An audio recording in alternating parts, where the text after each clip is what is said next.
Hai guys, balik lagi di channel kita. Jadi kali ini kita akan lanjut nih tentang topik kemarin buat insecurity. Nah, kita lanjutkan untuk pertanyaan selanjutnya akan dimulai ke Mbak Lulu, yaitu bagaimana insecurity mempengaruhi hubungan asmara nih. Wah, ini cocok banget ya buat pengalamannya Mbak Lulu di asmara. Gimana nih?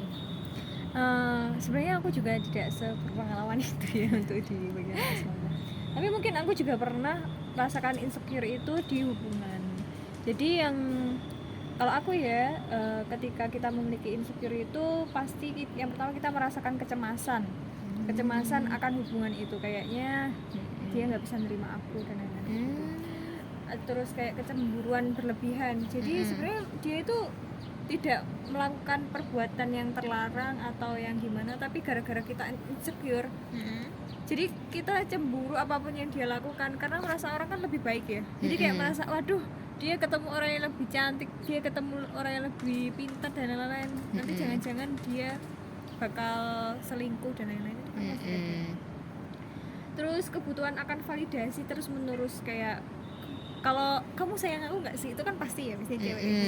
Tapi mungkin kalau insecure-nya itu berlebihan, itu bisa minta validasi terus gitu, kayak kamu tuh sayang aku nggak sih, itu tuh kayak terus gitu. Padahal untuk hal kecil kita langsung curiga dan minta validasi terus.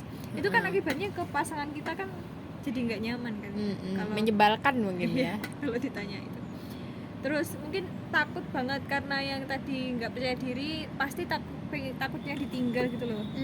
Takut banget ditinggal, kayak karena nggak itu sih, karena nggak merasa diri baik, pasti ya kayaknya dia pantas dapat yang lain. Overthinking setiap interaksi, kayak takut banget. Kadang ada waktu kita bersama gitu, mau ngobrolin hal yang sebenarnya itu bukan hal yang masalah buat pasangan, tapi kita tuh kayak jadi takut saat interaksi itu. Overthinking sendiri gitu. Takut dia bisa nerima aku di sisi itu enggak ya, padahal sebenarnya juga nerima aja, cuma kita aja yang terlalu takut akan hal itu. Malah kita bisa menutup-nutupi, kayak sebenarnya nggak bohong sih, tapi jadi diem, nggak jujur, maksudnya nggak dijawab, tidak terbuka. Kan pasangan juga jadi nggak nyaman ya kayak gitu, nggak terbuka. Sebenarnya kamu itu nganggap aku apa sih sampai nggak terbuka, padahal itu sebenarnya insecure. Kita itu insecure, nggak mau ngomong, tapi pasangan mempertanyakan kamu nggak terbuka itu gara-gara nggak sayang atau gara-gara nggak percaya gitu. Oh gitu. Atau mungkin takut mengalah, terlalu mengalah.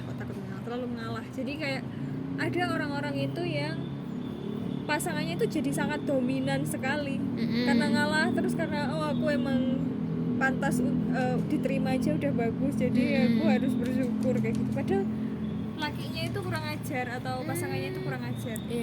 Entah itu selingkuh lah atau perbuatannya yang buruk semena-mena lah, gara-gara pasangannya itu insecure, jadi semakin gitu, semakin menjadi-jadi gitu. Kalau itu menurutku insecure itu bisa membuat hubungan jadi nggak seimbang dan penuh tekanan sih, jadi nggak bahagia juga sih untuk keduanya. Kalau dari aku sih kayak gitu. Oh, berarti kayak apa ya, pasangannya itu misal yang insecure itu yang cewek ya, habis itu yang cewek itu jadi berhak buat diperlakukan buruk kayak gitu.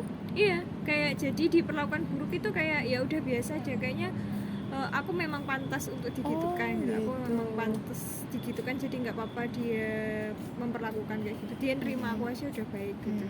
Kalau dari aku sih kayak gitu, saking nggak bisa gimana ya, ingin diterimanya sampai melakukan apapun gitu. Berarti kayak nggak punya batasan diri gitu ya? Iya benar, nggak punya batasan diri. Atau kadang itu kita itu bisa nyalahin pasangan atas rasa insecure kita, kayak bisa gitu? Iya. Kayak kamu sih gara-gara kita insecure ke orang lain, pasangannya itu kita bukan ke insecure ke pasangan, tapi kayak kita jadi menuntut, kamu kenapa nggak mengerti aku, kenapa kamu nggak, padahal emang sebenarnya kita yang harus disembuhkan dulu. Tapi kita menuntut dia untuk membahagiakan kita. Yang sebenarnya yang bermasalah adalah kitanya, itu juga bisa sih. Atas luka-lukanya zaman dulu. Oh iya. Ini balik lagi ya yang ke episode sebelumnya, episode pertama. Jadi yang aku bilang ketika kita ngerasa insecure, kita itu cari orang lain yang bisa kita salahin untuk rasa insecure yang sebenarnya kita miliki, kayak gitu ya. Iya bisa.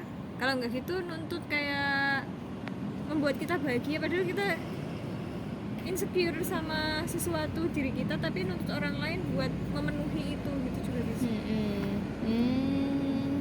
Kayak dianya insecure minta divalidasi, tapi mungkin pasangannya tidak sepunya waktu luang itu, tapi dia menuntut terus gitu. Itu juga bisa membuat penuntutan. Kalau dari aku sih kayak gitu. Atau kalau dari Mbak Nurul, ada nggak menurut Mbak Nurul insecure itu ke hubungan itu kayak gimana? Sebenarnya kalau di aku agak kurang relate ya. Aku belum pernah ada di fase memiliki hubungan asmara soalnya nih. Jadi selama sependek hidupku ini aku masih fokus sama diriku sendiri dan punya kesibukan lain gitu. Istilahnya bisa dibilang ambisius lah ya. Jadi aku agak kurang mengerti dengan hal ini dan aku nggak bisa ngomong banyak sih. Tapi mungkin yang aku tanggapin tadi lebih ke apa yang udah kita bahas di episode selanjutnya, episode sebelumnya, tentang kalau rasa insecure itu bisa bikin kita nyari kesalahan atau nyari siapa sih orang yang bisa disalahin untuk rasa yang aku miliki ini, rasa insecure yang aku punya ini. Jadi kayak gitu, cari orang lain lah ya yang sekiranya bisa disalahin, kayak gitu. Oke. Nggak kerasa ya, kayaknya kita udah di penghujung episode hari ini. Bener banget. Nah, jadi untuk part selanjutnya gimana nih? Kita akan meneruskan tentang insecurity ini di obrolan kita selanjutnya. Bener banget. Atau kalian kalau punya ide, pertanyaan atau topik yang seru atau tentang insecurity ini, apakah kalian setuju atau kalian punya cerita tentang insecure kalian sendiri nih, bisa ditaruh di kolom komentar. Benar. Oke, kalau gitu sampai jumpa di episode selanjutnya. Sampai ketemu lagi dan bye-bye.